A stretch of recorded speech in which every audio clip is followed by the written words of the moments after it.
Assalamualaikum warahmatullahi wabarakatuh. Waalaikumsalam warahmatullahi wabarakatuh.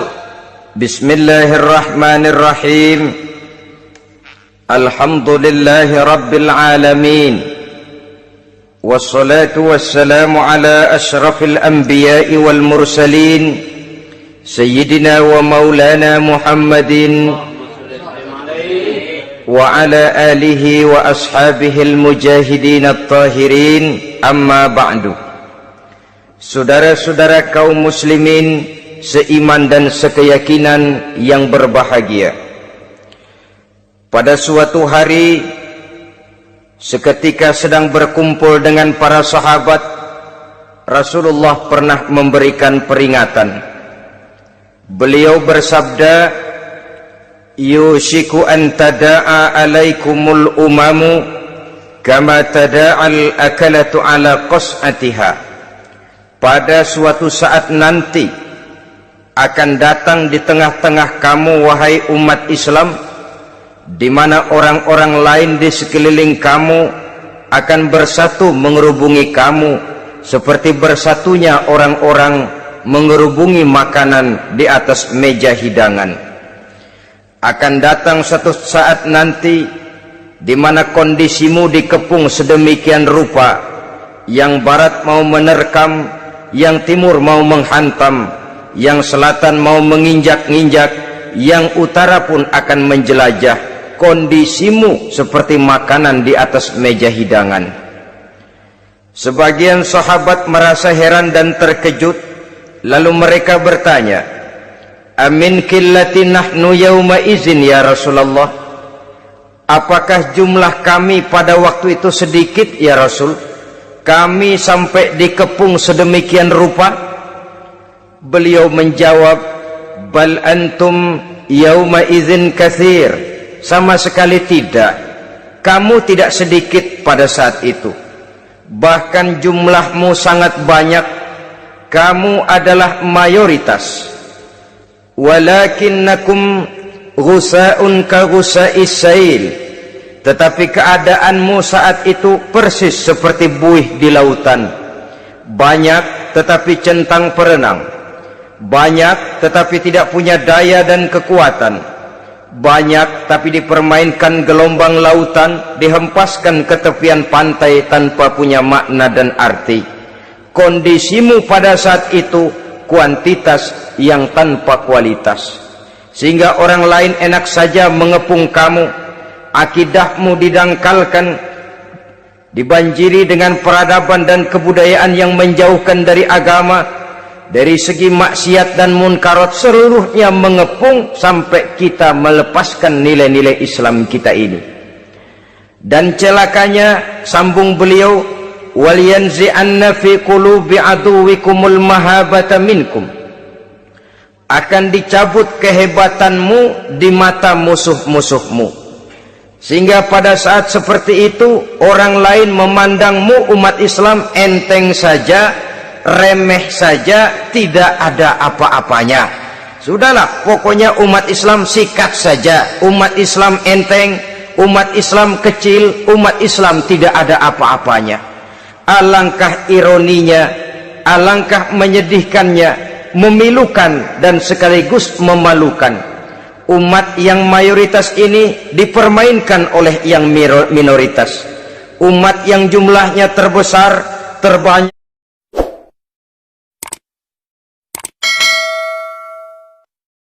bahkan konon menurut catatan sampai 90%, tapi dipermainkan oleh mereka kelompok-kelompok kecil ini. Wal yakzifanna fi qulubikumul wahn. Pada saat itu di hatimu dicampakkanlah penyakit wahan. Sahabat kemudian bertanya, wa mal wahnu ya Rasulullah? Apakah penyakit wahan itu ya Rasul? Beliau menjawab, hubbud dunya wa karahiyatul maut. Penyakit wahan itu tidak lain hubbud dunya wa karahiyatul maut. Terlalu cinta kepada dunia dan terlalu takut kepada mati. Materialistis dan takut resiko. Dua penyakit inilah yang menyebabkan walaupun umat ini mayoritas, tapi dipermainkan oleh yang minoritas. Walaupun dia golongan terbesar, tapi nasibnya seperti makanan di atas meja makan. Dari segala macam penjuru mau menghantam dia. Saudara-saudara kaum muslimin yang berbahagia, ini merupakan analisa sosial bahwa pada suatu saat nanti akan terjadi di tengah-tengah umat di mana kita dihantam dan diserbu dari segala macam penjuru.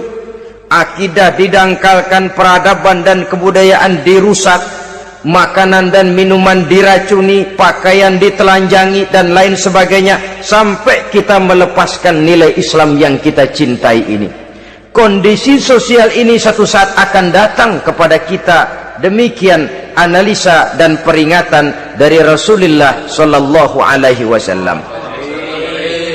Marilah sekarang kita melihat, adalah benar bahwa di zaman sekarang kita insya Allah tidak akan mengalami perang Badar sehebat yang pernah dialami oleh Rasul dan para sahabatnya. Tetapi sesungguhnya perang yang kita hadapi di zaman sekarang ini tidak kalah hebatnya dengan perang Badar, tidak kurang dahsyatnya dengan perang Uhud, tidak kurang ngerinya dari perang Khandaq. Hanya saja yang kita hadapi sekarang ini bukan ujung pedang, bukan ujung tombak, bukan ujung panah. Yang kita hadapi sekarang ini adalah perang akidah, perang ideologi, perang mempertahankan keyakinan. Yang kalau kita kalah sekarang, kita memang masih beragama, tetapi anak kita, cucu kita, generasi yang akan hidup 5, 10, 20, 30 tahun yang akan datang, wallahu a'lam bissawab. Islam, saudara-saudaraku, tidak mungkin hilang dari dunia, tetapi tidak mustahil Islam gulung tikar dari desa kita, tidak mustahil Islam gulung tikar dari kampung dan kota kita, jikalau kita tidak menjaganya, jikalau kita tidak memeliharanya, bahkan jikalau kita tidak mewariskannya kepada anak-anak kita, generasi yang akan datang. Marilah kita mengingat sejenak bagaimana Islam di Spanyol yang pernah jaya, pernah mewarnai daratan Eropa, dan yang sekarang hanya sekedar tinggal ceritanya saja. Ini pernah diperingatkan oleh Rasul dalam satu hadis, sayati ala ummati zamanun la yabqal Islam illa ismun wala minal Quran illa rasmun. Akan datang satu masa di tengah umatku di mana pada masa itu Islam ada tapi hanya tinggal sekedar namanya saja, dan Quran pun ada tapi cuma sekedar tinggal tulisannya saja. Apabila kita tidak mewariskan ini kepada generasi yang akan datang, maka serbuan-serbuan dari berbagai macam penjuru dari hari ke hari semakin kita rasakan kehebatannya. Tidak mustahil sejarah Spanyol akan terjadi di desa kita, akan terjadi di kampung kita, akan terjadi di kota kita. Orang Spanyol kalau mereka cerita kepada anaknya, mereka akan cerita, "Nak, di sini dulu ada masjid." "Kapan, Pak?" Dulu bener dah. Banyak orang Islam kalau hari Jumat pada sembahyang, "Kapan itu, Pak?" Dulu sekali. Sekarang cuma sekedar tinggal ceritanya saja. Bukankah sesuatu yang sangat tidak mustahil apabila kita tidak menjaga dan mewariskan Islam ini kepada generasi yang akan datang, maka serbuan-serbuan akan membawakan hasil yang diinginkan oleh para penyerbu itu tadi.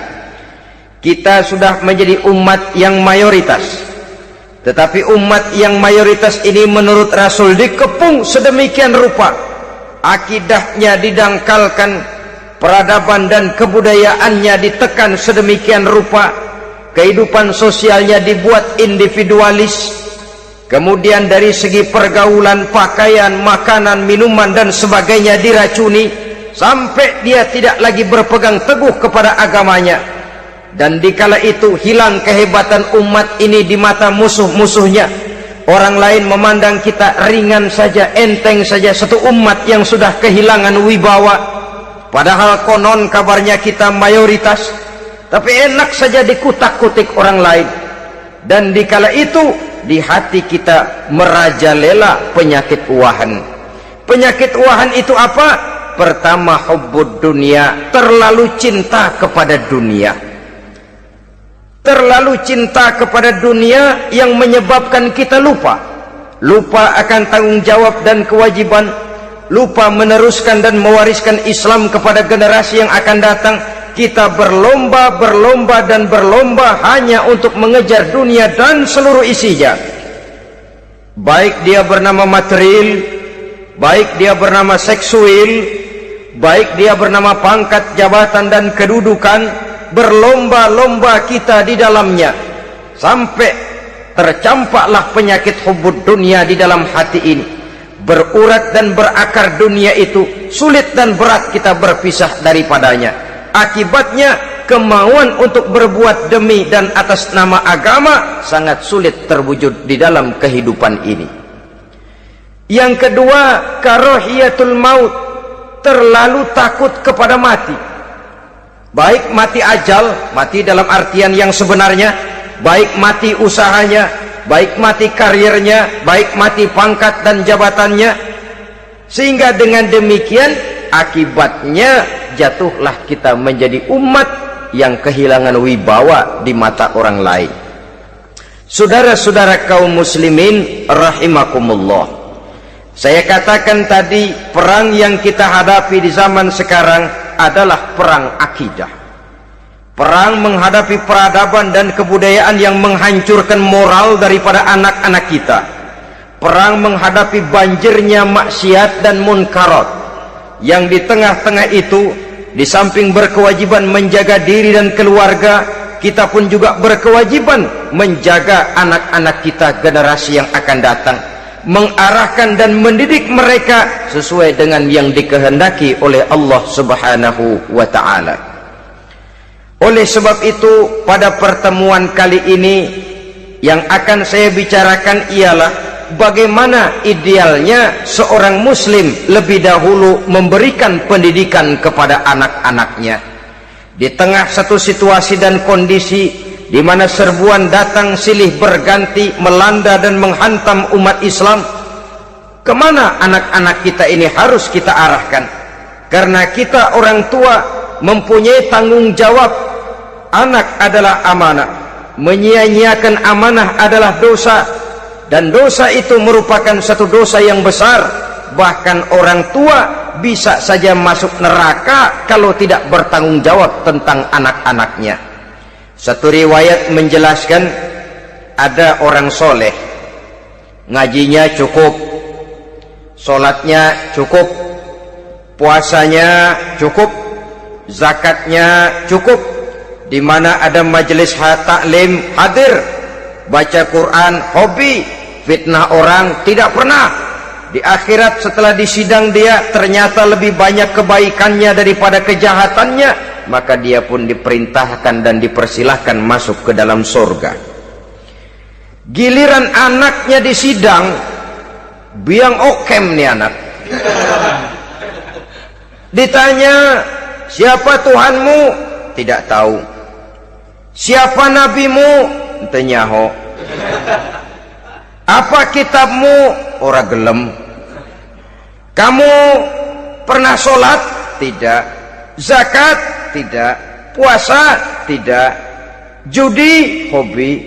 Zina? Tiap malam. Mabuk? Berat.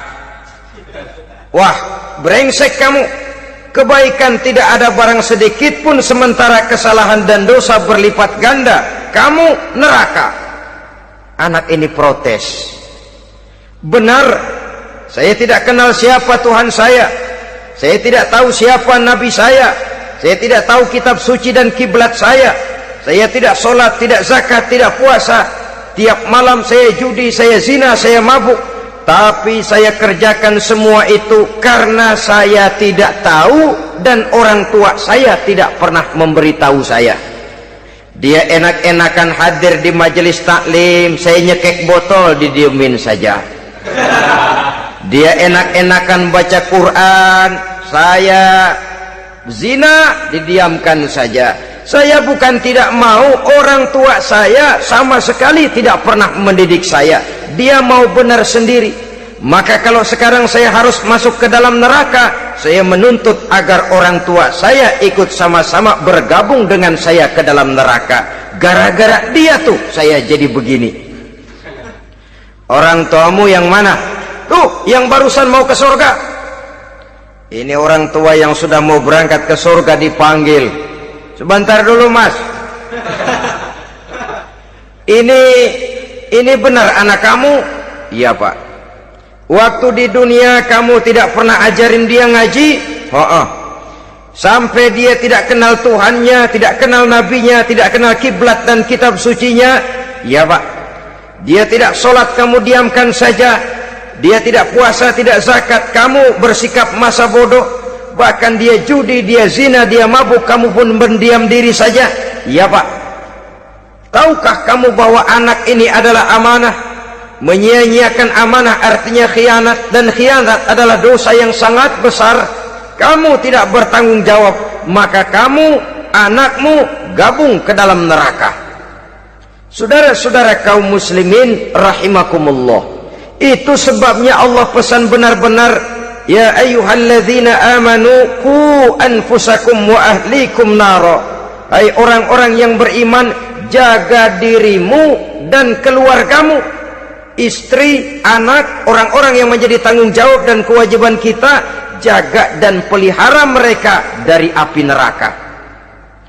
Saudara-saudara kaum muslimin, lalu kalau kita orang-orang tua yang hidup di zaman sekarang ini sudah sering beristighfar, mengurut dada, melihat situasi, membaca peta keadaan, konon tantangan yang akan dihadapi oleh anak-anak kita 15, 20, 25 tahun yang akan datang jauh lebih berat dari apa yang kita hadapi sekarang ini. Maka adalah wajar jika kita sebagai orang tua yang cinta kepada agama, cinta kepada anak-anak kita, berpikir untuk mewariskan nilai-nilai yang luhur ini kepada anak-anak kita generasi yang akan datang. Bagaimana pada mulanya kita harus mendidik mereka? Mari kita telusuri apa yang dicontohkan oleh Al-Quranul Karim. Orang-orang tua bijaksana yang diceritakan dalam Al-Quran, kalau sudah berpikir tentang anak-anaknya generasi yang akan datang, pendidikan pertama yang diberikan kepada anaknya ternyata adalah persoalan akidah. Nabi Ibrahim, pertanyaan yang paling merisaukan beliau buat anak cucunya ialah, ma ta'buduna min ba'di. Saudara bisa lihat surah Al-Baqarah ayat 133. Anak-anakku, kalau pada satu saat nanti aku, ayahmu ini sudah tidak ada lagi, meninggalkan kamu semua, meninggalkan kehidupan dunia ini, ma ta'buduna min ba'di, apa yang akan kamu sembah nak kalau ayah sudah tidak ada lagi? Jikalau ayahmu sekarang masih rajin ke masjid, melakukan rukuk dan sujud, i'tikaf dan membaca Quran, kalau satu saat ayahmu meninggalkan dunia ini, masihkah engkau mau ke dalam masjid? Masihkah engkau rukuk dan sujud? Masihkah engkau i'tikaf? Ma ta'buduna min ba'di, apa yang akan kamu sembah kalau aku ayahmu tidak ada lagi nak? Ditanamkan bukan hanya keyakinan bertauhid, sekaligus juga menyembah kepada Allah yang kita yakinkan dengan tauhid itu tadi. Bukankah berbeda dengan kita kebanyakan orang tua sekarang? Kita tidak pernah berpikir ma ta'buduna min ba'di, kalau bapak tidak ada kamu nyembah apa nak? Kita orang tua sekarang pagi-pagi malah berpikir ma ta'kuluna min ba'di, kalau bapak enggak ada kamu nanti makan apa nak? Bukan nyembah apa yang kita pertanyakan, bukan nyembah apa yang kita khawatirkan, makan apa nak? Maka yang dicari lalu sekolah-sekolah yang bonafit, yang tidak peduli apakah itu merusak imannya, mematikan akidahnya, menghancurkan keyakinannya. Yang penting ada jaminan hari depan bisa dapat lapangan kerja. Akibatnya berduyun-duyun orang-orang tua muslim menyekolahkan anaknya di sekolah-sekolah yang bukan Islam, yang nyata-nyata membahayakan akidahnya, dididik dengan kultur dan budaya yang bertentangan dengan nilai-nilai agamanya. Bukankah ini berarti merelakan anak untuk dikafirkan? Bukankah ini artinya menyerahkan anak untuk ditulis menurut selera para pendidik yang tidak sesuai dengan nilai akidah yang dimilikinya? Mengapa kita tidak berpikir seperti Nabi Ibrahim yang sebelum memberikan pendidikan kecerdasan, sebelum pendidikan matematika, IPS, PSPB dan disiplin ilmu lainnya, yang pertama ditanamkan, ma ta'buduna min ba'di, kalau ayahmu tidak ada, kamu menyembah apa nak? Menyembah Allah apa nanti malah menyembah harta? Menyembah Allah apa nanti malah mendewa-dewakan pangkat dan jabatan? Menyembah Allah apa malah nanti menyembah alam? Itu yang dikhawatirkan Nabi Ibrahim kepada generasi yang akan datang. Dan itu saudara-saudara yang seharusnya mengkhawatirkan kita kepada anak-anak kita, generasi yang akan datang. Lihatlah serbuan akidah di zaman sekarang ini. Dimanfaatkan kemiskinan kita umat Islam. Diberikan kita tawaran berupa beras, pakaian, obat-obatan, kalau perlu beasiswa, asal bisa melepaskan keislaman kita ini. Bertahap, sedikit demi sedikit, step by step, shibran bi shibrin wa zira'an bi zira'in. Dan harus saya ingatkan, orang di zaman sekarang tidak mungkin menghantam Islam secara frontal. Tidak mungkin menghantam Islam terang-terangan, apalagi mengerahkan satuan militer. Tidak. Orang berhitung bagaimanapun kondisi dan kualitasnya umat Islam, mereka masih punya satu modal penting, fanatisme agama. Kalau ini disulut, api jihad segera berkobar, dan hanya maut yang bisa menghentikan orang yang dibakar dengan semangat jihad. Orang tahu itu. Betapa Uni Soviet kedodoran menghadapi mujahidin Afghanistan yang disulut oleh semangat jihad yang berkobar dengan persenjataan yang primitif ketimbang persenjataan Uni Soviet. Entoh mereka pantang surut mundur ke belakang. Jadi jangan mimpi bahwa orang mau menghantam Islam ini dengan melarang pengajian, meruntuhkan masjid, menyegel pondok pesantren. Tidak. Melarang orang sholat, tidak. Kalau perlu masjid diperbanyak, musola diperbesar. Tapi bikin itu masjid seperti museum, besar, megah, mercusuar, tapi bikin seperti museum. Tempat orang kagum, tempat orang memuji, tapi sunyi dari nilai-nilai ibadah. Saudara-saudara kaum muslimin, untuk sampai kepada penghantaman akidah, jalan yang paling mudah dirintis sekarang ini secara bertahap dan sistematis, memisahkan umat Islam dari Islamnya.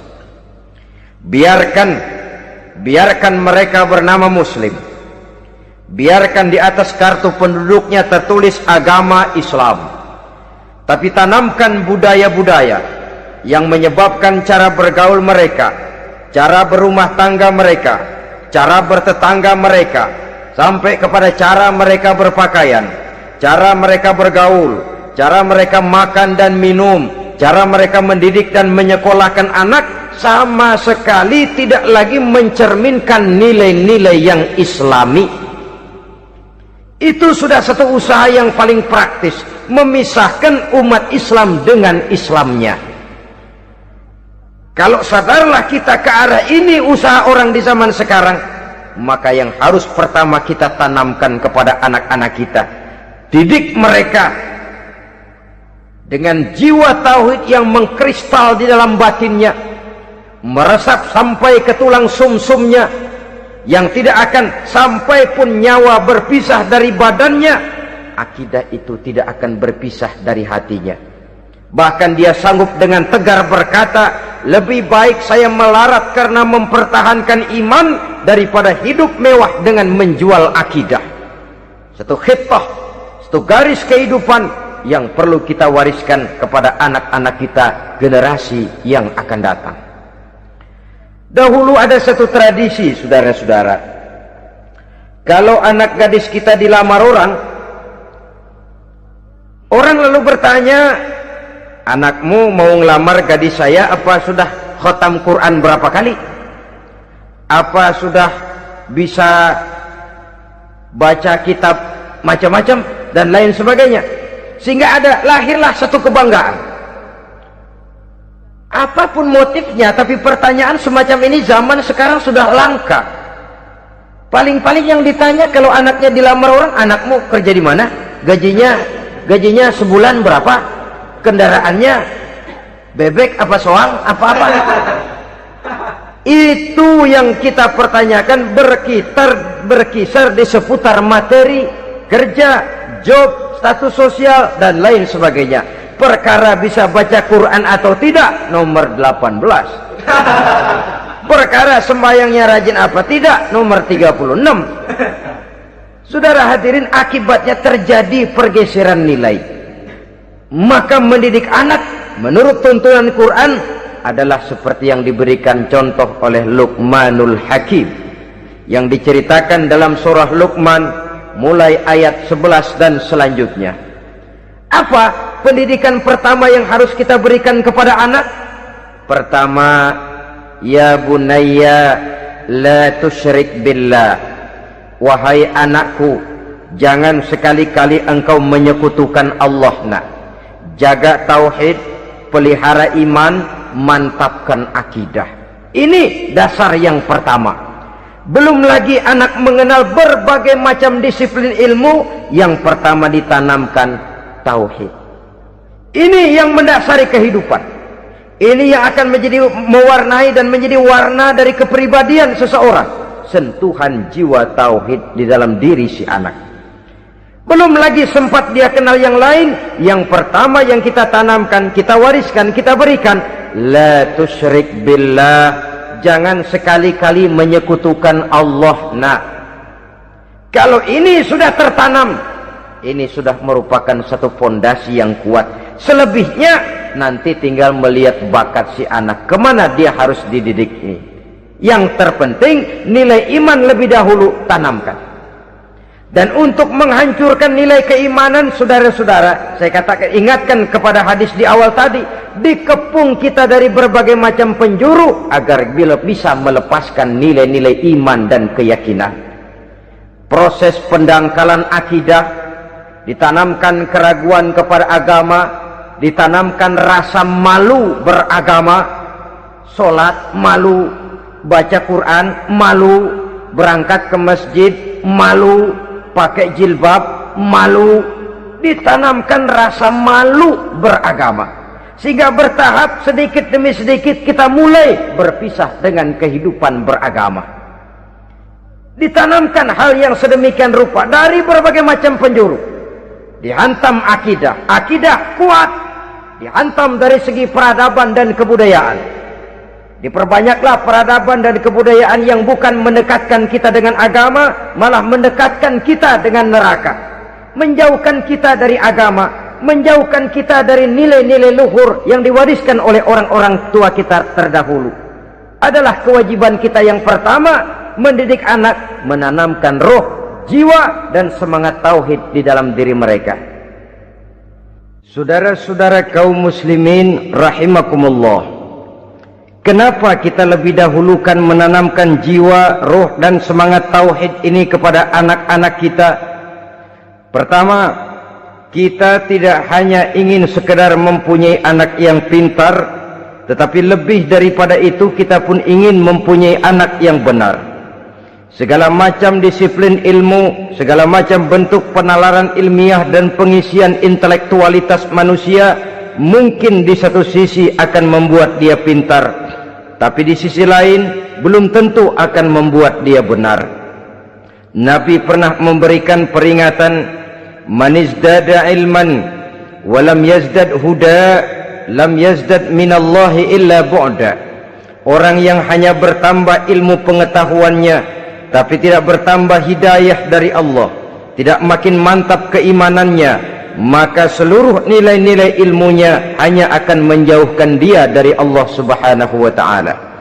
Dan adalah lebih merupakan azab daripada nikmat kalau kita diberikan ilmu pengetahuan yang hanya akan menyebabkan kita semakin jauh dari Allah Subhanahu wa ta'ala.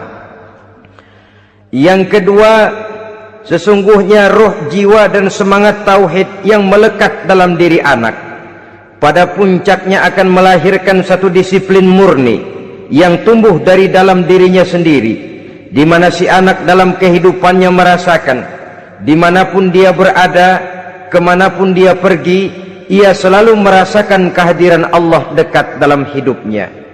Ia sadar sesadar-sadarnya bahwa tidak ada satu perbuatan yang bagaimanapun kecilnya yang bisa disembunyikan dari kekuasaan Allah Subhanahu wa ta'ala. Yang ketiga, dengan penanaman roh, jiwa dan semangat iman ini, maka diharapkan anak-anak nanti pada pertumbuhannya sanggup mengendalikan hawa nafsunya. Dengan kata lain, bahwa penanaman jiwa tauhid, penanaman roh dan semangat keimanan ini merupakan kondisi dasar yang harus dilakukan sebelum yang lain-lainnya. Kemudian pendidikan kedua yang diberikan oleh Al-Quran melalui contoh dan model dengan Luqmanul Hakim ini, setelah menanamkan tauhid, ditanamkanlah kepada si anak ini rasa hormat kepada orang tuanya. Wa wassaynal insana biwalidayhi, dan kami wasiatkan kepada manusia untuk berbakti kepada ibu bapaknya. Hamalathu ummuhu wahnan ala wahnin, karena ibunya telah mengandungnya dengan kepayahan di atas kepayahan, maksudnya dengan kepayahan dan kelelahan yang berlipat ganda. Sehingga ketika Rasul ditanyakan orang, "Ya Rasul, siapa yang paling harus saya taati di dunia ini?" Beliau menjawab, "Ibumu." Kemudian, "Siapa lagi ya Rasul?" "Ibumu."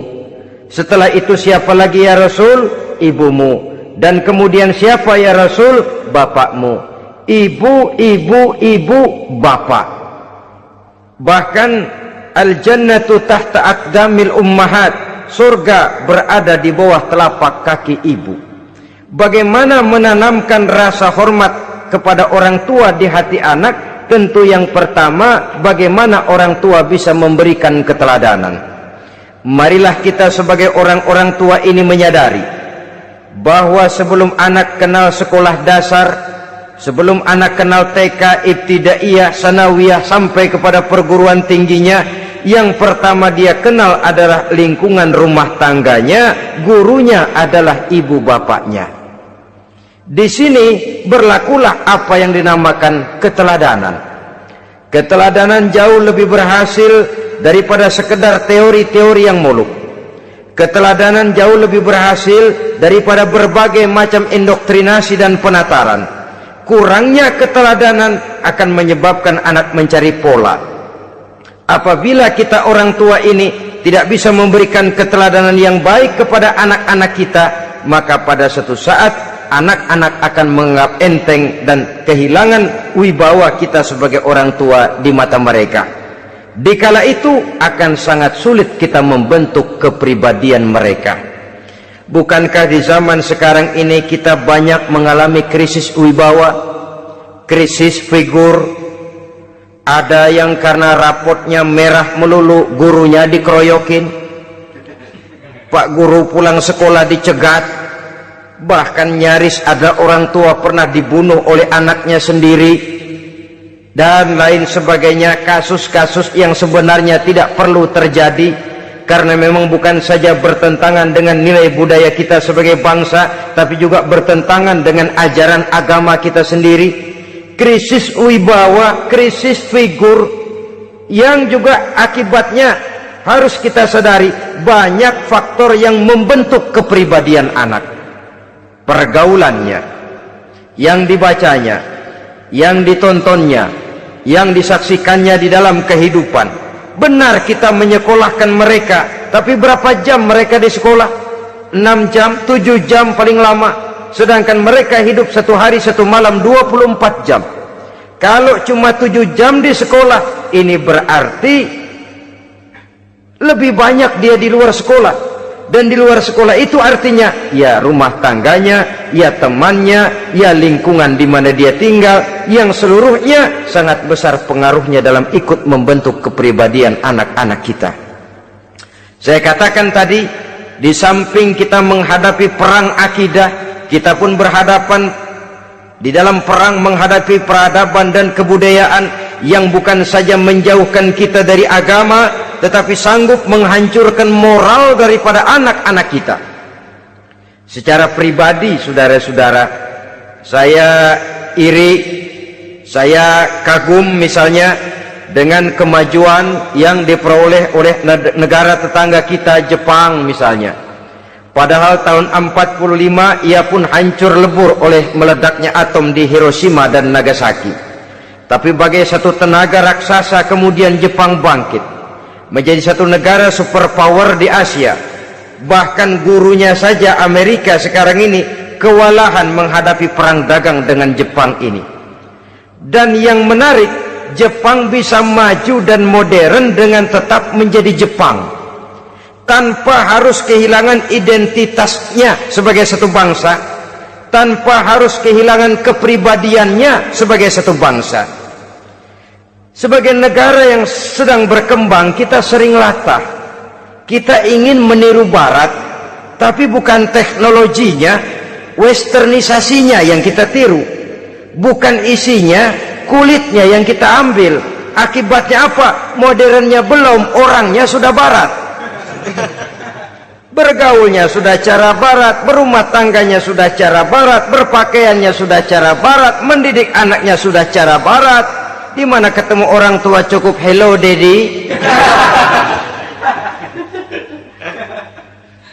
Kulitnya kita ambil, sementara isinya kita campakkan. Ironi dan menyedihkan. Padahal kita sesungguhnya bisa maju dan modern, bisa mengejar segala ketinggalan dan keterbelakangan kita, dengan tetap menjaga nilai-nilai luhur budaya kita sebagai satu bangsa, mengambil isinya, dan kalau memang tidak perlu lalu mencampakkan kulitnya.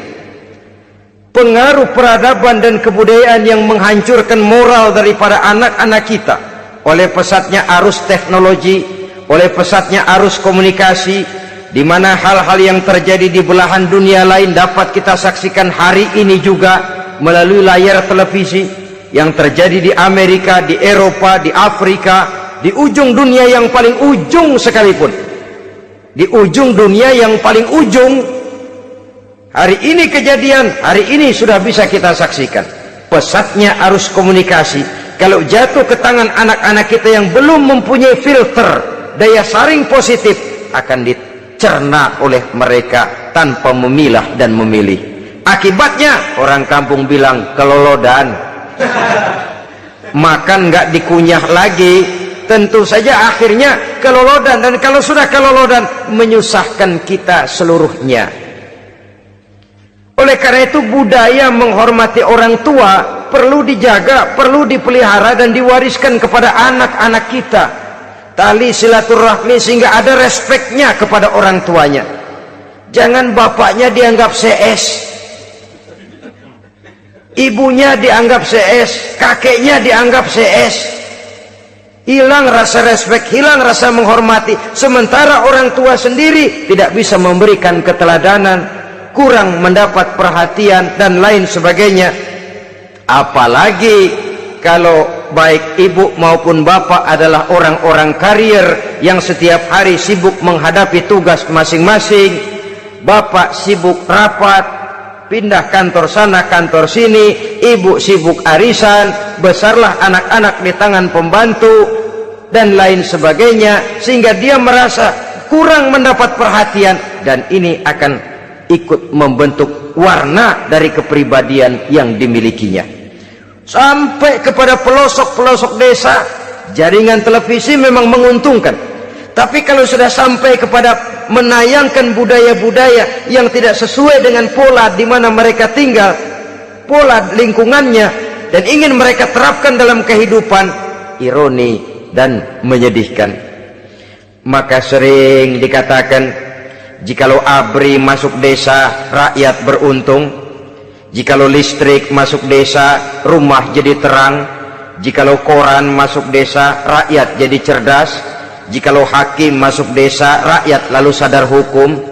Tapi jikalau maksiat dan munkarat masuk desa, minuman keras masuk desa, judi masuk desa, pelacuran masuk desa, rakyat tentu kiamat. Dan kita harus punya budaya untuk memilah dan memilih, mempunyai filter untuk jadi daya saring positif. Oleh karena itu, saudara-saudara, tahap kedua setelah menanamkan jiwa tauhid kepada anak, tanamkan rasa hormat kepada orang tuanya. Orang tua itu ibu bapaknya, orang tua itu guru-gurunya yang mengajarkan dia, atau yang dianggap tua yang lebih senior dari dia. Karena tidak ada satu peradaban yang berdiri sendiri. Bagaimanapun maju dan modernnya kita sekarang, tentu merupakan mata rantai yang berkaitan dari generasi terdahulu. Ini yang kedua. Setelah tauhid, berbakti kepada ibu dan bapak. Tidak ada satu kebahagiaan yang bisa ditegakkan di dunia ini tanpa doa, tanpa restu daripada ibu dan bapak. Ini keramat hidup. Doanya dikabul Allah dan kutuknya juga dikabul oleh Allah Subhanahu wa ta'ala. Jadi mendidik anak setelah menanamkan jiwa tauhid, menanamkan rasa hormat dan taat berbakti kepada ibu bapaknya. Itu yang kedua. Kemudian yang ketiga, melalui model Luqman, Quran mendorong kita untuk mendidik anak, menanamkan etika otonom. Apa itu?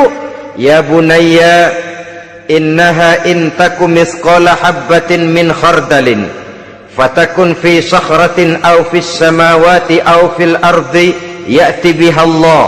Wahai anakku, sesungguhnya kalau ada satu kebaikan yang kamu kerjakan, kecil, tidak nampak oleh pandangan mata yang zahir, yang kecil itu tersembunyi di puncak langit, di dasar bumi yang paling dalam, atau di tengah batu hitam sekalipun, Allah pasti mengetahuinya dan pasti akan memberikan balasan yang seadil-adilnya. Pendidikan apa ini? Pendidikan moral, menanamkan etika otonom. Nah, kau berbuat baik jangan karena dilihat orang. Kau tidak mau melakukan kejahatan jangan cuma karena ada polisi. Kalau ada polisi kau tidak mau jahat, kucing juga begitu. Coba lihat kucing, taruh ikan asin di piring kaleng, tongkrongin, aduh kucing kalem, sopan, tenang. Sedikit kita lengah, habis ikan digarap. Tapi ditanamkan satu kesadaran, kemanapun kau pergi, nak, apapun yang kau kerjakan, tersembunyi di tengah batu, di dasar bumi, di puncak langit, Allah pasti tahu. Dalam bahasa yang ringan, nak, kita ini diawasi oleh dua hiperkomputer yang maha sensitif, produksi langit, mereknya Rokib dan Atid. Itu komputer yang sangat peka dan sensitif. Jangankan kita berbuat, kita berniat baik saja, komputer sudah nyatat sendiri. Inilah yang orang sekarang namakan waskat, nah, pengawasan malaikat. Kalau hidup sudah merasa diawasi oleh malaikat, waskat berhasil. Tapi kalau waskat sudah diawasi malah nekat, itu yang gagal. Atau yang diawasi dan yang mengawasi sama-sama sepakat, nah, itu juga bisa cincai. Saudara-saudara kaum muslimin rahimakumullah, waskat dalam pengertian kita muslim, bagaimana hidup ini merasakan diawasi oleh malaikat. Intelektualitas yang tinggi sekalipun, IQ yang nilainya plus sekalipun, disiplin ilmu yang bagaimanapun banyak yang memenuhi benak kita, tanpa diiringi oleh etika otonom, orang sering mencari celah dan kesempatan. mencari celah dan kesempatan. Tapi kalau sudah merasa kemanapun saya pergi, dimanapun saya berada, kebaikan bagaimanapun sekecilnya saya lakukan, toh Allah pasti akan memberikan balasan. In khairan fa khairun, wa in syarran fa syarrun. Jikalau baik, baik balasan yang kita terima. Jikalau jahat, jahat kejahatan yang kita terima. Kalau sudah ke arah ini kita berpikir, maka sesungguhnya kalau kita berbuat baik kepada orang lain, hakikatnya kita sudah berbuat baik kepada diri kita sendiri. Lalu tidak ada merasa rugi berbuat baik kepada orang, karena manakala dia melakukan kebaikan kepada orang lain, artinya dia sudah berbuat baik untuk dirinya sendiri. Jadi setelah tauhid, kemudian berbakti kepada ibu bapak, yang ketiga baru pendidikan tentang akhlak, tentang moral. Pola ini yang sering terlupakan oleh kita, bahwa bagi kita itu pendidikan tidak lain upaya mencerdaskan otak anak. Jangan sampai sebab ini kelihatannya pembangunan makin maju, persaingan hidup makin tajam, tensi ekonomi semakin tinggi, sementara jumlah tenaga kerja dengan lapangan kerja yang tersedia jauh dari mencukupi. Jikalau tidak membekali anak dengan pendidikan yang menunjang lapangan pekerjaan, orang tua khawatir, takut sekali anaknya jadi gelandangan. Dikhawatirkannya kehidupan dunia ini, sementara dia lupa kalau anaknya bisa jadi gelandangan di akhirat. Padahal selama-lamanya gelandangan di dunia paling seumur manusia itu 60 tahun, 70 tahun lah umur orang sekarang. 70 itu sudah luar biasa itu. Tapi kalau harus menggelandang di akhirat, menjadi gelandangan di akhirat, alangkah menyedihkannya. Apakah akan kita korbankan satu kehidupan yang langgeng, abadi, cuma karena tertipu oleh fata morgana dan kamuflase? Kita korbankan yang sedikit, kita korbankan yang besar karena kita memilih yang sedikit. Dalam bahasa Al-Quran memang pernah diceritakan hidup ini hakikatnya perlombaan, saudara-saudara. Perlombaan. Dan di dalam perlombaan itu ada yang menang, ada yang kalah. Al-Quran lalu memberikan peringatan, Alhaakumut takatsur, kamu telah lalai karena berlomba-lomba memperbanyak harta, mempertinggi pangkat dan kedudukan, hatta zurtumul maqabir, sampai kamu akan masuk ke liang kubur baru sadar. Apalagi kalau nafas sudah sampai di tenggorokan. Persis Fir'aun sudah tenggelam di lautan merah, mau mampus, baru dalam sekaratnya, amantu bi Rabbi Musa wa Harun, kalau begini caranya saya juga percaya kepada Tuhan Musa dan Harun, percaya kepada Allah. Sudah mau mati baru amantu bi Rabbi Musa, kami percaya kepada Tuhan Nabi Musa, kata Fir'aun. Malaikat maut kesal benar, dilelepin terus di laut, mampus terus sekalian. Hidup ini memang kita berlomba, berlomba dengan waktu, berlomba dengan umur, berlomba dengan tenaga, berlomba dengan tetangga. Yang jangankan kita sampai mundur, berhenti saja sejenak, kita akan ditinggalkan oleh yang lain. Tiada kata mundur, bahkan tiada kata berhenti. Sekali kita melangkah, melangkahlah terus. Tapi berlombalah seperti yang dikehendaki Quran, fastabiqul khairat, berlomba-lombalah di dalam kebajikan. Jangan berlomba-lomba di dalam kemaksiatan, kemunkaran, kejahatan. Berlombalah dalam urusan kebaikan.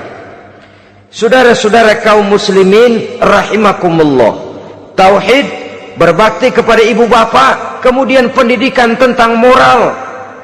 Apabila pendidikan tentang moral sudah tertanam, barulah lihat bakat si anak. Kemana bakatnya? Anak saya kelihatannya dari kecil demennya main bedil-bedilan saja. Abri kali itu. Kirim ke Magelang, masukkan akabri. Tapi dengan syarat 3 itu tadi. Iman sudah tertanam, rasa bakti kepada ibu bapak sudah ada, dan punya nilai moral. Sehingga boleh jadi nanti dia menjadi jenderal yang beriman, yang berbakti kepada ibu bapaknya, dan punya moral yang tinggi. Kan lebih baik rakyat rendah tapi akhlaknya tinggi daripada pejabat tinggi tapi moralnya rendah. Jauh lebih baik rakyat rendah punya moral tinggi ketimbang pejabat tinggi punya moral rendah. Nilai moral ini yang jadi ukuran dan barometer di masyarakat. Yang ini yang sering kita lupakan, bahwa kehancuran satu bangsa dimanapun di dunia ini selalu dimulai dengan kehancuran moral daripada bangsa itu sendiri.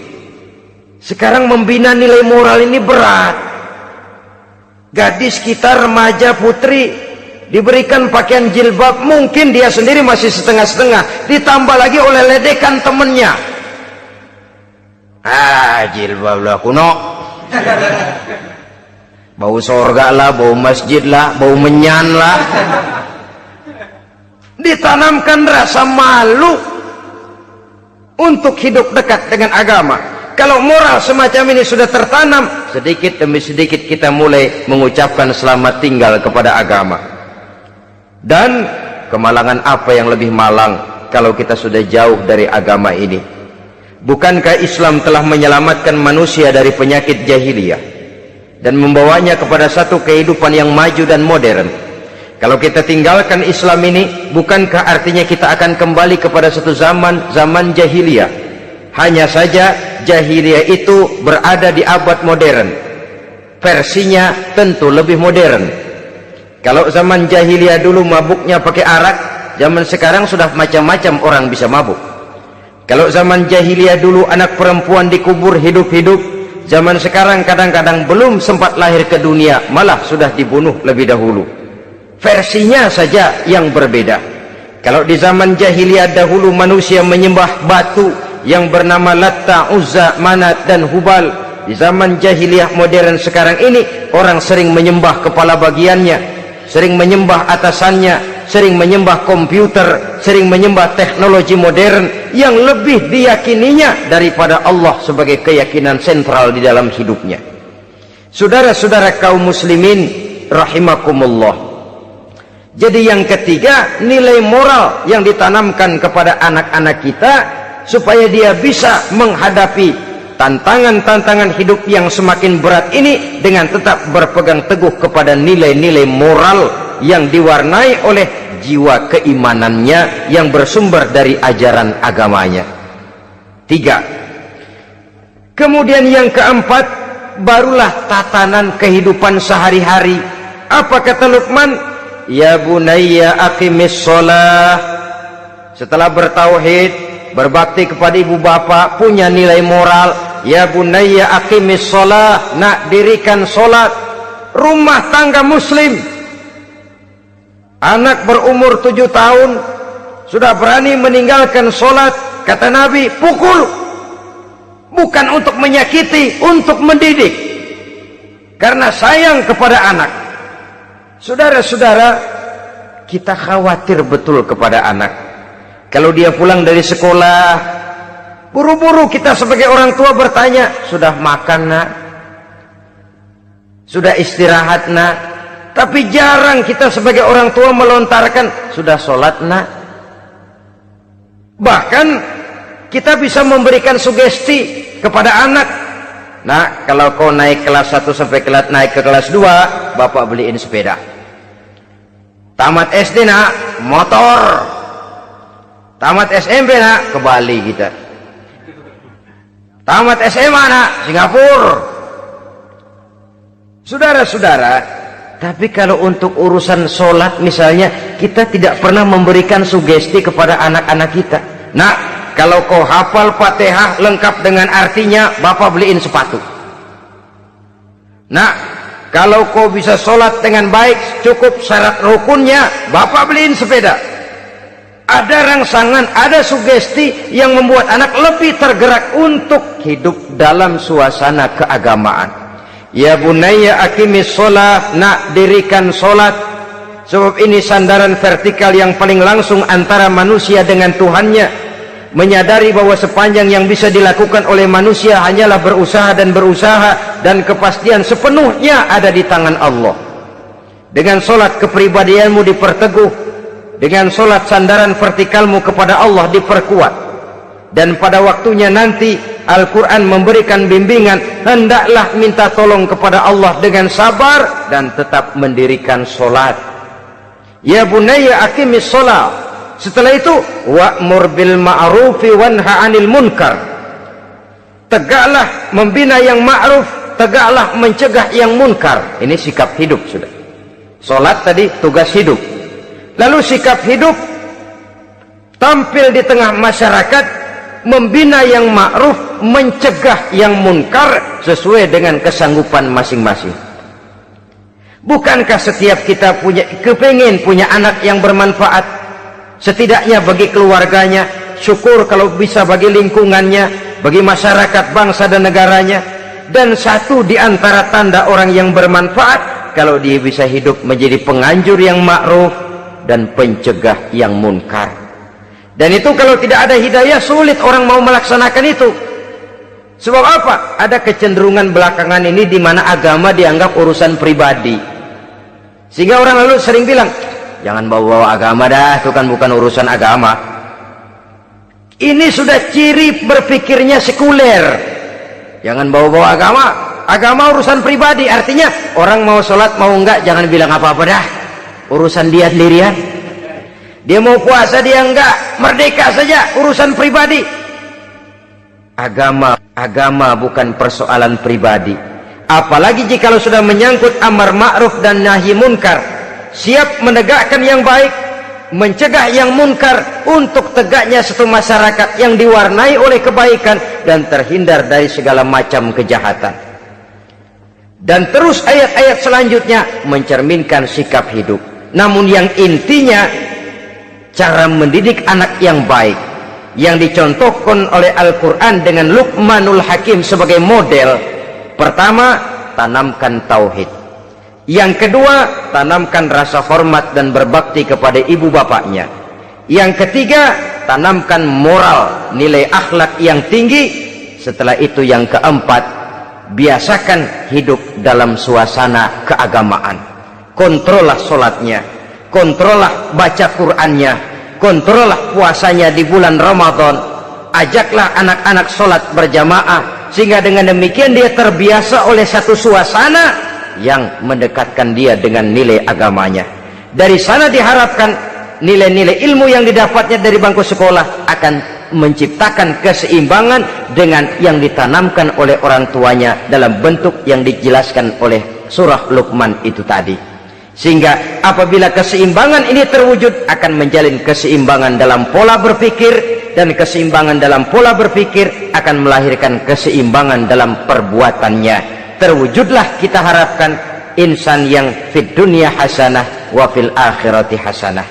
Inilah harapan kita semua. Mudah-mudahan Allah memberikan kekuatan kepada kita untuk mewariskan nilai-nilai yang baik kepada generasi yang akan datang, sehingga esok harus lebih baik daripada hari ini, dan lusa harus lebih baik daripada hari esok.